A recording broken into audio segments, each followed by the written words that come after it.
Students, आज आपण एक अतिशय महत्त्वाचा फॉर्म्युला की ज्याच्या सहाय्याने आपल्याला करंट इलेक्ट्रिसिटी मधले बरेचसेच प्रॉब्लेम सॉल्व्ह करता येतात असा एक फॉर्म्युला आपण डिस्कस करूया।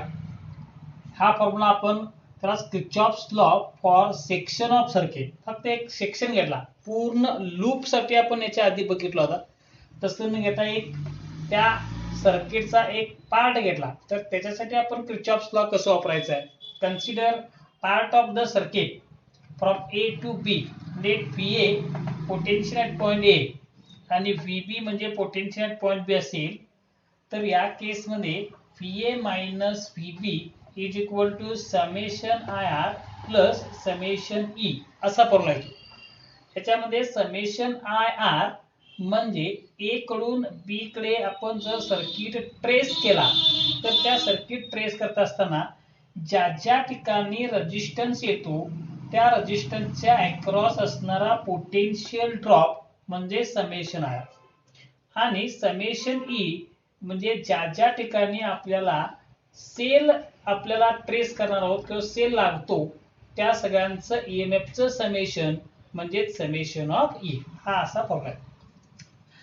This formula when we apply in any example, at that time we have to follow certain rules. Sign convention आपल्याला यूज करावं लागतात।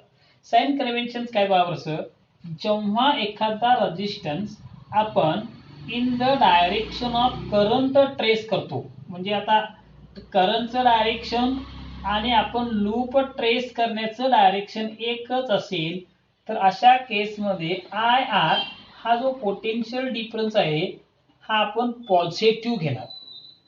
ज्यावेळी आपण लूप ट्रेस किंवा रेजिस्टन्स ट्रेस हे करंटच्या अपोजिट डायरेक्शन मध्ये करतो, मीन्स ट्रेसिंग करतोय आपण इकडून इकडं लेफ्ट टू राईट आणि करंट मात्र या इकडे असलेला आहे राईट टू लेफ्ट, तर अशा केस मध्ये I इंटू R हा पोटेन्शियल ड्रॉप आपण याचं साइन काय घेणार, निगेटिव्ह साइन घेणार।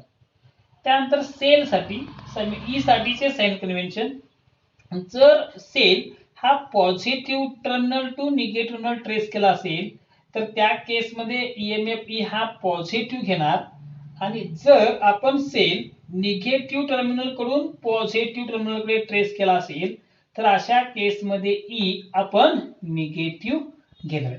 हे चार साइन कन्व्हेन्शन आपण यूज करून कोणत्याही सर्किट मधल्या दोन पॉइंट्सच्या मध्ये आपल्याला हे इक्वेशन यूज करता येतं। आता या इक्वेशन मध्ये बघा बरं, या केस मध्ये VA minus VB is equal to summation IR plus summation E। आता आपण ट्रेस करतोय loop from A to B आणि करंटचं डायरेक्शन पण असे फ्रॉम A टू B च आहे। पहिला रेजिस्टन्स लागतो R1, याच्या अक्रॉसचा पोटेन्शियल ड्रॉपणार करंट इंटू म्हणजे I इंटू R1, ट्रेसिंगचं डायरेक्शन आणि करंटचं डायरेक्शन सेम असल्यामुळे हा प्रोडक्ट आपण पॉझिटिव्ह घेणार, दॅट इज I R1। त्यानंतर पुढे इथं आल्यानंतर आपला सेल लागतो, आपण सेल हा पॉझिटिव्ह टू निगेटिव्ह ट्रेस केलाय त्यामुळे याचं EMF आपण प्लस घ्यायचं according to sign convention, that is plus E1। त्यानंतर आपला पुढे गेल्यानंतर आणखीन एक R2 रेजिस्टन्स लागतो, हा देखील आपण ट्रेस करत असताना in the direction of current trace केलाय त्यामुळे याच्या अक्रॉसचा पोटेन्शियल डिफरन्स IR2 हा निगेटिव्ह घ्यावा लागेल, सॉरी हा पॉझिटिव्हच घ्यावा लागेल। त्यानंतर आपल्याला लागतो दुसरा सेल, दुसरा सेल आपण ट्रेस करणार from minus terminal two plus terminal, that is from minus two plus, त्यामुळे याचे काय घेतो आपण निगेटिव्ह घेतो, that is E2। This is the equation of potential difference between points A and B।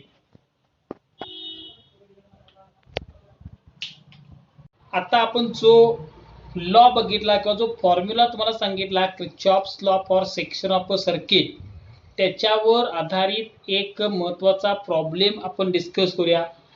इथं आपल्याला एक सर्किट डायग्राम दिलेला आहे आणि या सर्किट डायग्रामवर आपला काय काढायचं आहे, VG minus VH, that is the potential at point G आणि पोटेन्शियल ॲट पॉइंट H, या दोघांच्या मधला डिफरन्स काढायचा आहे पोटेन्शियलचा।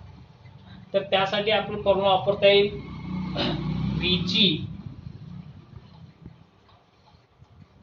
Minus VH is equal to summation IR plus summation E. हा फॉर्म्युला आपण आता डिस्कस केला होता. तर हा फॉर्म्युला या लूप मध्ये किंवा ए पासून आपल्याला एच पर्यंत काय करायचं आहे बरं, हे सर्किट ट्रेस करायचं आहे. मी ज्यावेळी जी पासून पुढे येणार त्यावेळी एच पर्यंत असताना ज्या ज्या ठिकाणी आपल्याला रेजिस्टन्स लागतो त्या रेजिस्टन्सच्या अक्रॉस असणारा पोटेन्शियल ड्रॉप आपल्याला घ्यायचा आहे अकॉर्डिंग टू साइन कन्व्हेन्शन. आणि ज्या ज्या वेळी आपण एखादा सेल ट्रेस करतो तर त्या ठिकाणी त्याचं EMF आपल्याला अकॉर्डिंग टू साइन कन्व्हेन्शन घ्यायचं आहे.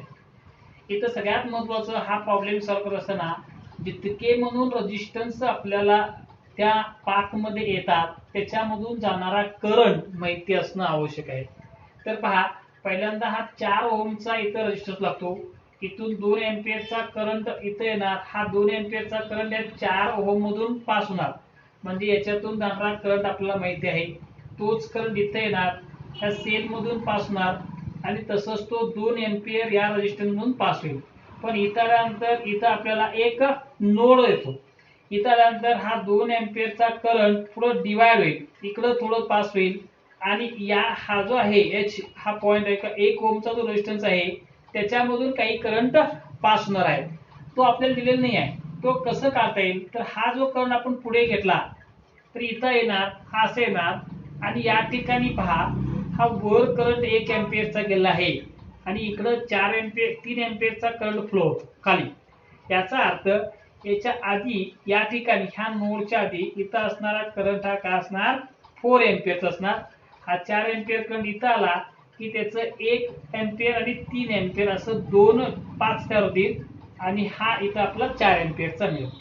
आता हे याचा अर्थ या ब्रँच मध्ये 4 एम्पियरचा करंट आहे, त्यापैकी 2 एम्पियरचा करंट हा इकडून येतो. आता राहिला 2 एम्पियरचा करंट तो हा असा आला पाहिजे तरच ते 4 एम्पियरचा करंट होऊ शकेल. म्हणजे आपल्याला 1 ओहम रेजिस्टन्स म्हणून जाणारा करंट किती मिळाला बरं, 2 एम्पियर. आता आपण हे इक्वेशन मध्ये आपण हे सगळं व्हॅल्यू सबस्टिट्यूट करू शकतो. पहा, पहिल्यांदा आपल्याला काय बरं, दॅट इज इक्वल टू आपण ट्रेस करतोय जी पासून खाली येतोय. इथे 4 ओहमचा रेजिस्टन्स लागला, त्यातून जाणारा करंट 2 आहे तर तो येणार 2 into 4, that is the potential difference across 4 ohm. याचं साइन आपण पॉझिटिव्ह घेणार बिकॉज करंटचं डायरेक्शन आणि आपण लूप ट्रेसिंगचं डायरेक्शन सेम आहे. त्यानंतर आपण पुढे येणार, हा लागतोय सेल. त्या सेलचे EMF 3 आहे आणि सेल आपण ट्रेस करतोय negative terminal to positive terminal, त्यामुळे याचं EMF आपलं काय घ्यावं लागलं, -3 घ्यावं लागेल. ओके. त्यानंतर येतोय परत आपण 2 ओहमचा रेजिस्टन्स. 2 ओहमचा रेजिस्टन्स आपण ट्रेस करतोय या बाजूने लेफ्ट साइड करून राईट साइड कडे आणि करंटचं डायरेक्शन पण तेच आहे. याच्यातून जाणारा करंट परत 2 एम्पियरचा आहे आणि रेजिस्टन्स पण 2 एम्पियर आहे, त्यामुळं हा +2 into 2 असेल. ओके. आता इथे येणार, इथून आपण इकडे खाली जायचं आहे. आपण जातोय एच पॉइंट कडे आणि करंट मात्र येतोय एच कडून वर येतोय. म्हणजे या ठिकाणी आपल्याला 1 ओहमचा जो रेजिस्टन्स आहे त्याच्या अक्रॉस असणारा पोटेन्शियल डिफरन्स हा निगेटिव्ह येईल, कारण आपण हा रेजिस्टन्स ट्रेस करतोय वरून खाली आणि करंट जातोय खालून वर. डायरेक्शन ऑफ करंट आणि डायरेक्शन ऑफ लूप ट्रेसिंग एकमेकांच्या अपोजिट आहेत म्हणून हा निगेटिव्ह येईल. किती येईल, हा 1 ओहम आणि करंट आहे 2 एम्पियर, म्हणजे त्यांचा पोटेन्शियल डिफरन्स 2 into 1 आणि तो मायनस होईल. that is equal to -2 into 1, that is equal to 2 into 4 8 -3 plus 2 into 2 4 -2, that is 8 minus 3, that is equal to 5 plus 4 minus 2, that is 2, that is final answer काय येणार हा 7 volt. that is the potential difference between G and H points is 7 volt. त्याच्यावर आणखीन एक problem आपण घेतोय. हा जो सर्किट डायग्राम दिला आहे त्या सर्किट डायग्राम मध्ये आपल्याला current through R1 and R2 म्हणजे इथं R1 हा जो रेजिस्टन्स यातून जाणारा करंट आणि R2 रेजिस्टन्स, यातून जाणारा करंट आपल्याला फाइंड करायचा आहे. सुरुवातीला आपण काय करूया, हा जो मधला सेल आहे E2 एमएफ 2 व्होल्ट आहे, त्यातून जाणारा करंट मी घेतोय. हा समजा करंट I आहे. हा करंट ज्यावेळी बी पॉइंटला येणार त्यावेळी तो डिवाइड होईल. I पैकी I1 हा करंट आपण असं कंट्रोल करूया की फ्लोज थ्रू रेजिस्टन्स. हा इथं येईल, रेजिस्टन्स R1 मधनं पुढे येणार, या सेल मधून जाणार, असा जाऊन हा ए पॉइंटला येईल. आणि I पैकी I2 करंट हा खाली जाईल. I2 करंट असाच पुढे येणार, R2 रेजिस्टन्स मधून पास होणार, E3 सेल मधून पुढे जाऊन हा परत ए पॉइंट येणार, आणि ए पॉइंटला हा वरून येणारा करंट I1 आणि I2 परत एकत्र येऊन काय होतील बरं, E2 या सेल मधनं पास होतील. अशा प्रकारे आपण हे करंट पहिल्यांदा डिस्ट्रीब्यूट करून घ्या. त्यानंतर मी ए आणि बी ह्या दोन पॉइंट्स मध्ये Kirchhoff's law for part of the circuit किंवा सेक्शन ऑफ द सर्किट साठी वापरतोय. आपल्याला माहित आहे VA minus VB is equal to, formula काय घेतला होता आपण, summation of IR plus summation E. आता मी या ए पॉइंट पासून बी पॉइंटला तीन वेगवेगळ्या मार्गाने आपण सर्किट ट्रेस करू शकतो. ए टू बी हा मधला जो सेल आहे त्याच्यामधून मी जाऊ शकतो.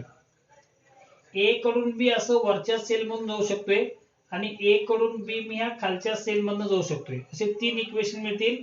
त्याच्यावरून आपल्याला R1 आणि R2 मधला करंट मिळेल. सुरुवातीला आपण ए पासून बी हा मधल्या सेल मधनं ट्रेस करतोय, समजलं. मग आता हे येणार VA minus VB is equal to summation IR. A कडून बी कडे कुठेच रेजिस्टन्स लागत नाही आहे, म्हणजेच त्या ठिकाणी समेशन IR ही व्हॅल्यू 0 होईल. आणि समेशन E सेलचे एमएफ ए कडून बी कडे या मधून जात असताना, मधल्या मार्गाने जात असताना आपण सेल हा निगेटिव्ह कडून पॉझिटिव्ह टर्मिनल कडे ट्रेस करतोय. मग त्यामुळे या सेलचा एमएफ आपण काय घेणार, निगेटिव्ह घेणार, तो असेल -2. म्हणजे इथे येणार हा -2. त्याला मी इक्वेशन 1 म्हणतो. ओके. त्यानंतर आता मी ए टू बी हा मी वरचा हा जो सेल E1 2 व्होल्टचा आहे त्याच्यातून इथं येतोय, असा मी काय घेतोय बरं, पाथ घेतोय.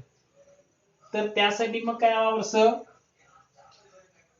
VA minus VB is equal to, formula आपल्याला माहित आहे summation IR plus summation E. Summation IR म्हणजे काय होणार, ज्या ज्या ठिकाणी आपल्याला रेजिस्टन्स लागतो त्याच्या अक्रॉस करा पोटेन्शियल ड्रॉप. मग आता इथं बघा हा रेजिस्टन्स लागतो, याचा रेजिस्टन्स R1 2 ओम आहे, आणि यातून जाणारा करंट I1 आहे.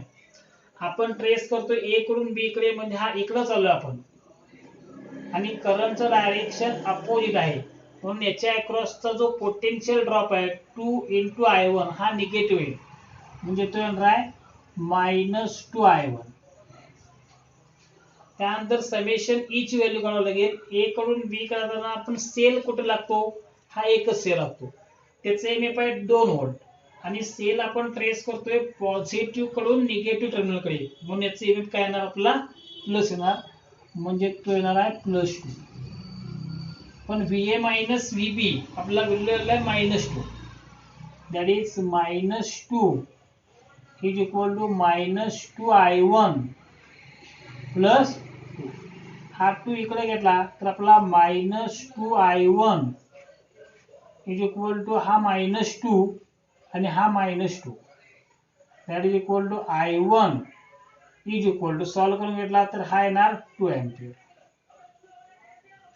म्हणजेच काय आला आपला करंट थ्रू R1 मिळाला.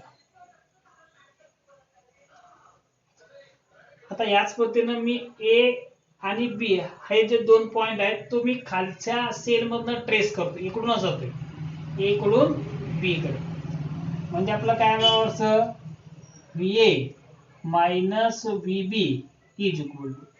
आता मी ट्रेस करत असताना मध्ये आपल्याला काय काय लागतं बाबा, रेजिस्टन्स इथं लागतोय, म्हणजे समेशन IR ची व्हॅल्यू काय येणार, यातून जाणारा करंट I2 आणि आर म्हणजे 4i2 हा पोटेन्शियल ड्रॉप होईल या रेजिस्टर मधला.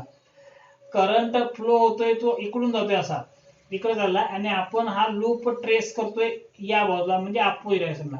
म्हणून याच्या अक्रॉस असणारा पोटेन्शियल ड्रॉप निगेटिव्ह येईल. तो किती येणार 4i2 तो येणार -4i2. त्यानंतर इकडून ट्रेस करत असताना ईएमएफ समेशन ई म्हणजे सेलचे ईएमएफ घ्यायचे आहेत. एकच सेल लागतोय त्याचं पोटेन्शियल आहे 2 व्होल्ट आणि सेल आपण ट्रेस करतोय पॉझिटिव्ह कडून निगेटिव्ह कडे म्हणून हा येणार +2. ओके. VA मायनस VB ची व्हॅल्यू ऑलरेडी आपल्याला -2 मिळाला आहे.